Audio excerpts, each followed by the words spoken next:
Where do we start? All right. I know what I'm doing here. Looks great. All right. WNBA is wearing shirts saying pay us like the NBA.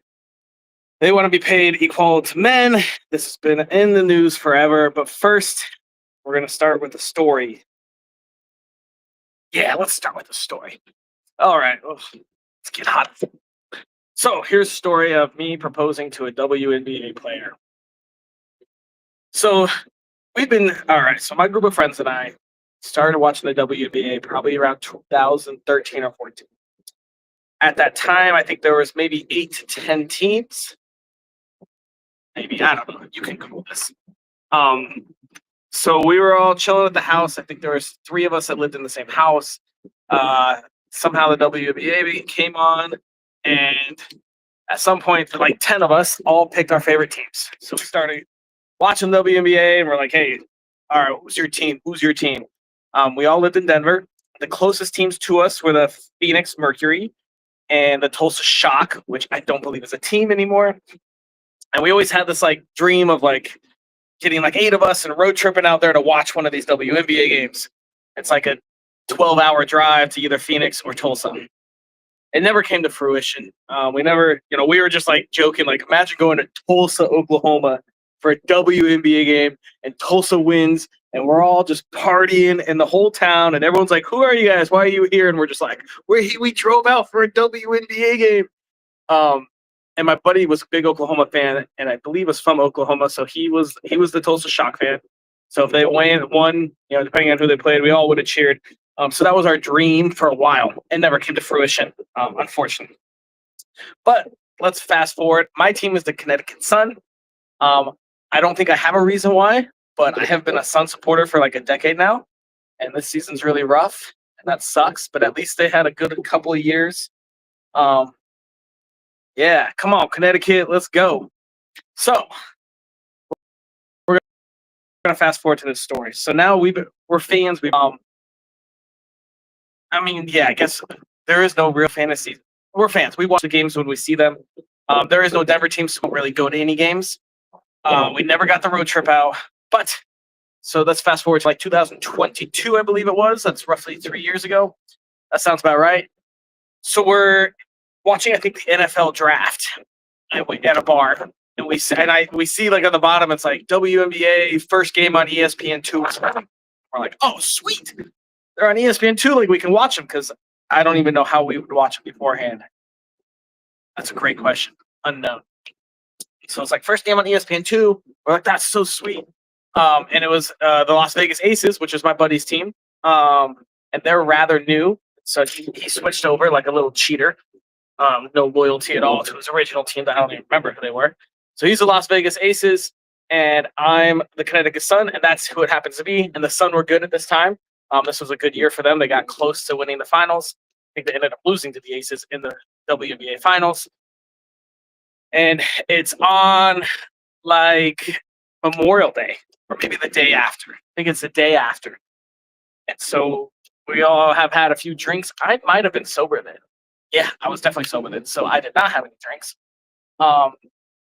And so, yeah, I'm hitting my 4-year sober. So I would have been, if it's 2020, yeah. So I was sober at this time.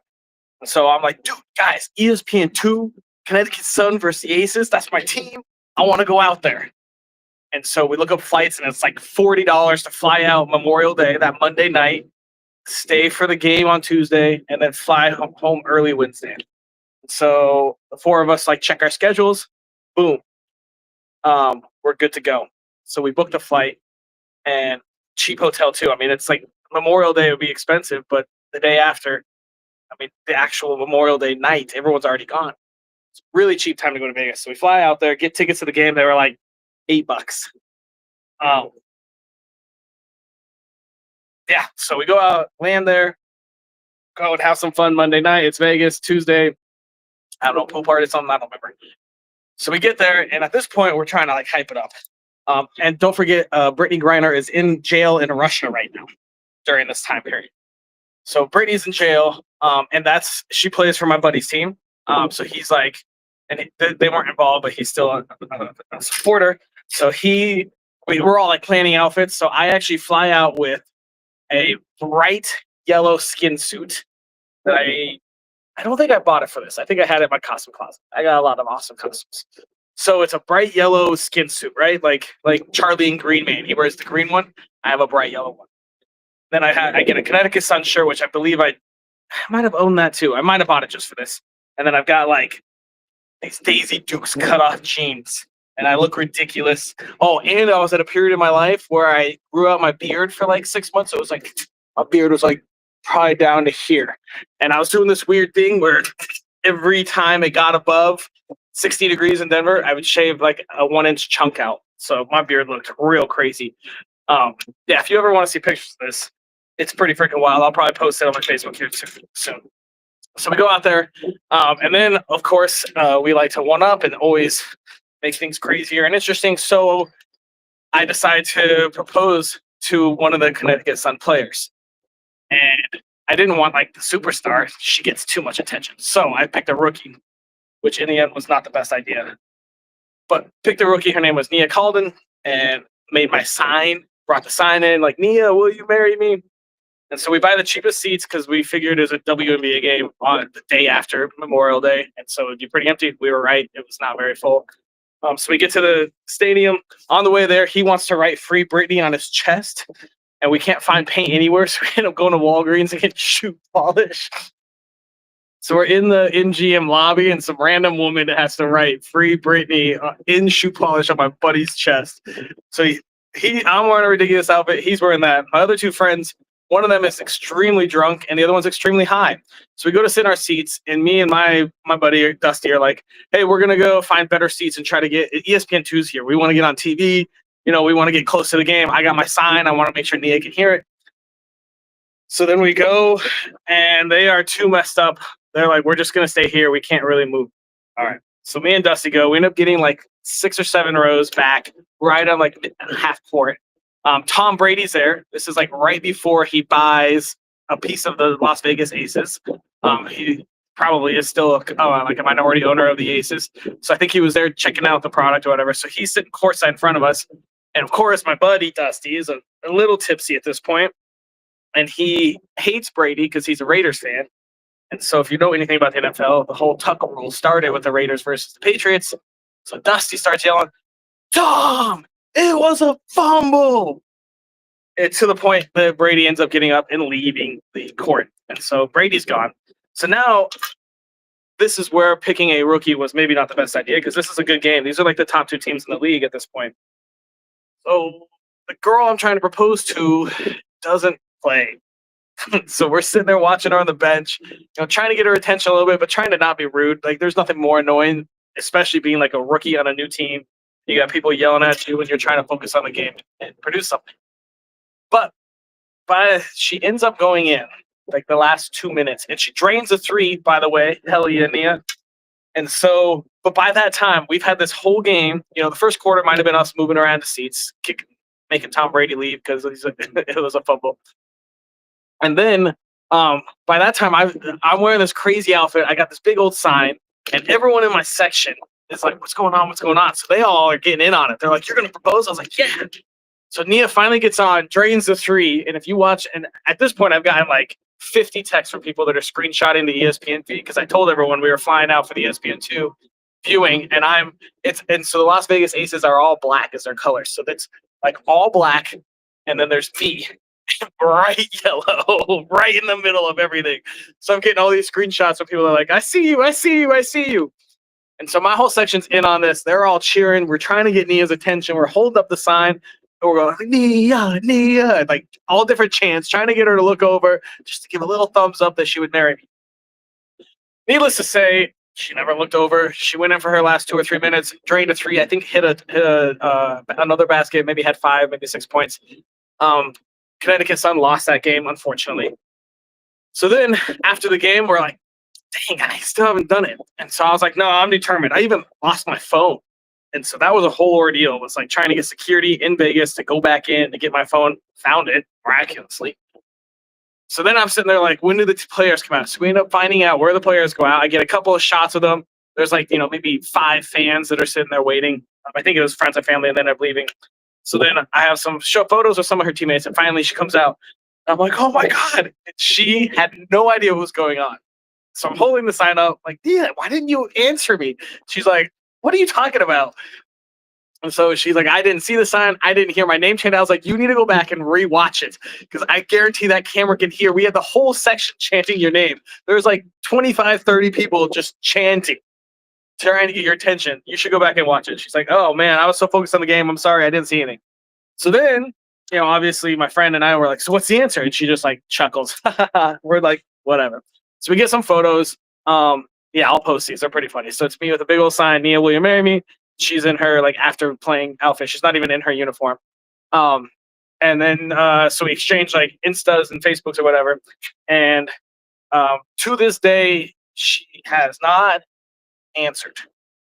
Every time I have asked her via text or in person, it's always a chuckle and a ha ha ha.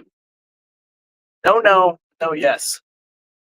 And I met her for about just that one night. That's the only time I've ever really met her or really talked to her. Other than that, it's more, hey, do you have an answer? Haha. Okay, so fun story. They call that like a hook or something, a lead.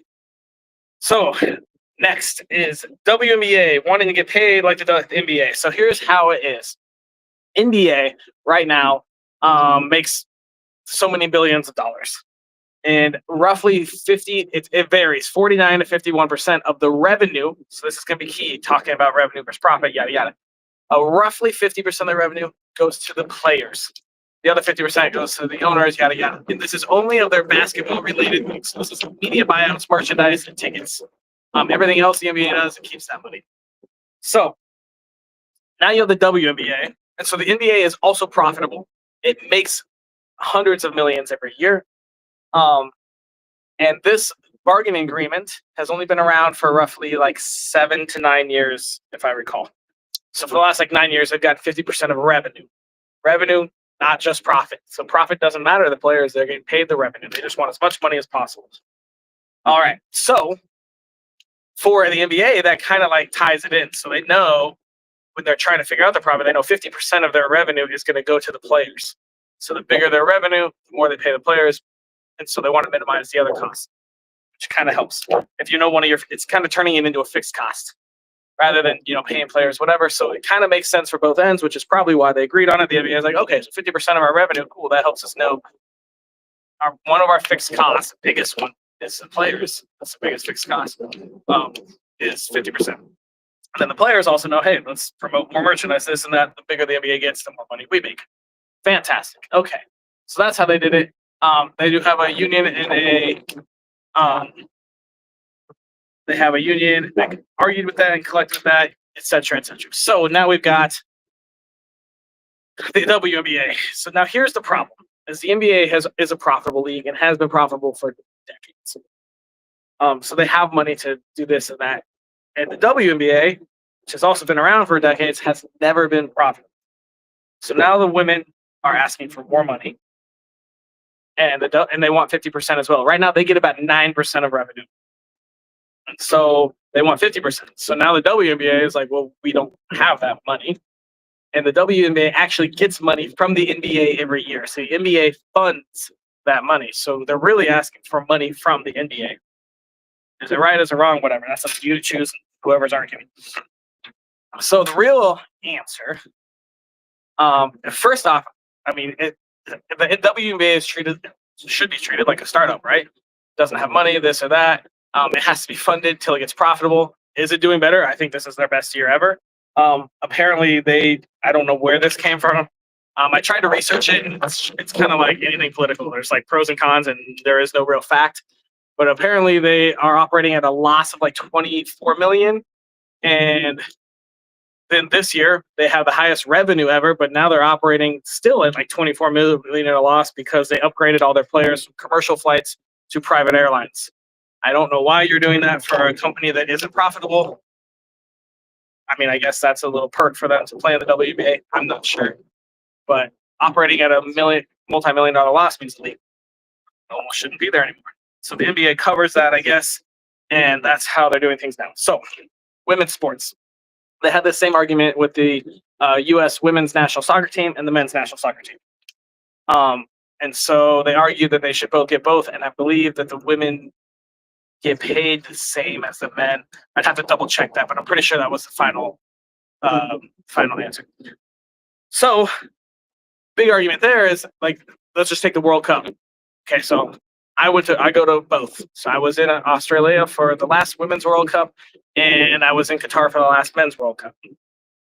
And so I go to Women's and Men's World Cup. I love soccer. I love the sport. I love women's soccer. It's fantastic.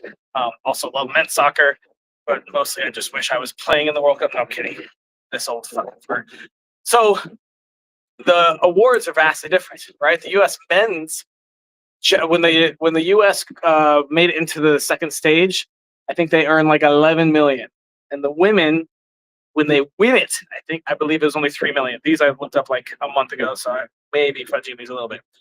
But either way, it's a vastly different number. So the women are like, we want the same amount as the men, and the men are like, well, we go to these tournaments where we play well. It's a higher competition because they have more teams and just more men playing in general soccer.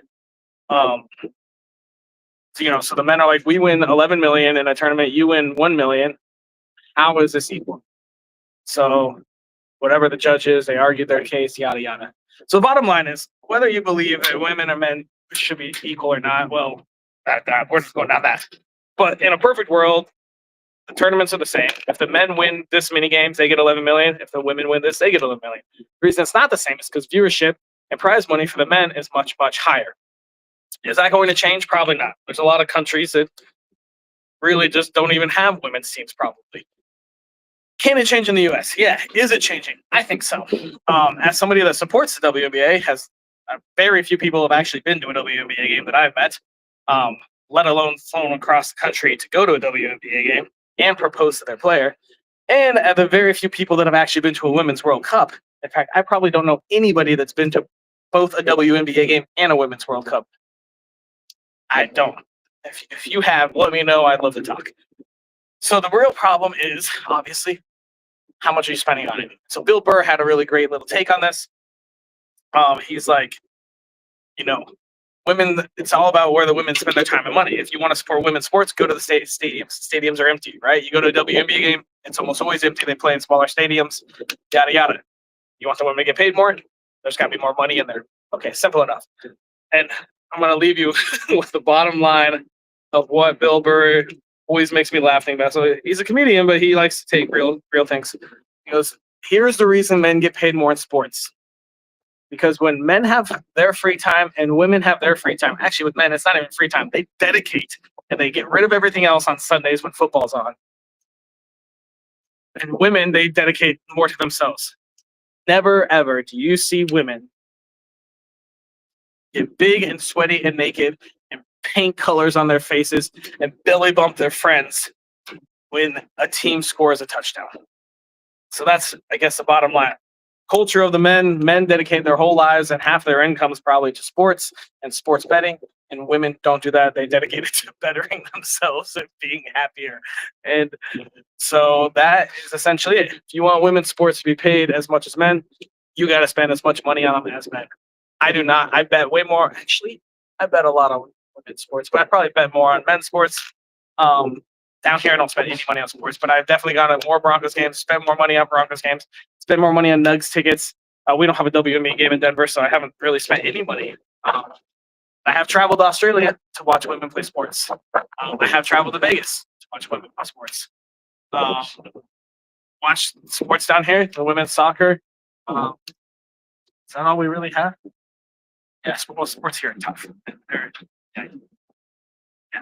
hard to watch on this island. But in Denver, so I guess that's the real take. If you want women to be paid as much as men, you have to spend as much income of yours, and everyone else has to do the same.